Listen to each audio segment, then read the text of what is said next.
আপনি কি জানেন আপনার ফোনে লুকিয়ে আছে আর একটা ফোন? হ্যাঁ, ঠিকই শুনেছেন। এমন একটা ফিচার যা একটা ফোনকে করে তোলে দুইটা ফোনের মতন। আপনি যখন গেস্ট হিসেবে কাউকে ফোনটা দিবেন, আপনার ফোনে সব কিছু থাকবে লুকানো। আপনি চালালে থাকবে ফুল কন্ট্রোল। তার মানে আপনার ফোনে সব কিছু থাকবে লুকানো। এটা কোনো থার্ড পার্টি অ্যাপস নয়, থার্ড পার্টি কোনো ট্রিক্স নয়, এটা আপনার ফোনের অফিসিয়াল একটা ফিচার যা 90% মানুষ জানে না। তো চলুন সেই জাদুটাই দেখি। এক ফোনে দুই ফোন চালানোর জন্য আপনি চলে যাবেন আপনার ফোনের সেটিংসে আসার পর সার্চ করবেন মাল্টিপল ইউজার। এরপর মাল্টিপল ইউজারে ক্লিক করবেন। এরপর এখানে আপনার ফোনে যদি মাল্টিপল ইউজারটি অন করা না থাকে সেক্ষেত্রে আপনারা অন করে দিবেন। আপনি যদি চান আপনার ফোনটা অন্য কাউকে দিবেন কিছু সময়ের জন্য, এর জন্য আপনি ক্লিক করবেন অ্যাড গেস্ট। একটু সময় দিয়ে অপেক্ষা করবেন।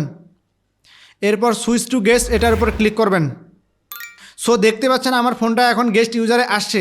এখন টেস্টিং পারপাসে আমি যদি প্লে স্টোরে ক্লিক করি, সো দেখতে পাচ্ছেন যে প্লে স্টোর আমাকে সাইন ইন করতে বলতেছে। এভাবে আপনি যদি ফোনটা অন্য কাউকে দেন, সে বুঝবে যে আপনার ফোনে কোনো কিছুই নেই, সে ভাববে যে আপনি হয়তোবা এগুলো চালান না। এক্ষেত্রে আপনার জন্য একটা প্লাস পয়েন্ট হবে যে আপনি অনেক ভালো মানুষ হবেন তার সামনে। আপনি যখন ফোনটা নিজে চালাবেন তখন আগের অবস্থানে যাওয়ার জন্য আপনি মেনু বারে ক্লিক করবেন। মেনু বারে আসার পর প্রোফাইলে ক্লিক করবেন। এরপর ওনারে ক্লিক করবেন। এরপর এক্সিটে ক্লিক করবেন। সো দেখতে পাচ্ছেন ফোনটা আমার এখন আগের মতো চলে এসেছে। আমি যেভাবে চালাই ঠিক সেভাবে চলে এসেছে। এভাবে আপনি যদি আপনার ফোনে সেটিংস করেন তাহলে আপনার গেস্ট আপনার ফোন যদি চালায় তাহলে আপনার পার্সোনাল কোনো কিছু সে দেখতে পারবে না। তো এই ছিল আজকের ভিডিওটি যদি ভালো লেগে থাকে ভিডিওতে একটি লাইক দিবেন। আপনি যদি নতুন হয়ে থাকেন তাহলে আমাদের বেসিক স্টার চ্যানেলটি সাবস্ক্রাইব করার রিকোয়েস্ট থাকবে। সো দেখা হচ্ছে আগামী নতুন কোনো ভিডিওতে। ততক্ষণ পর্যন্ত ভালো থাকবেন, সুস্থ থাকবেন।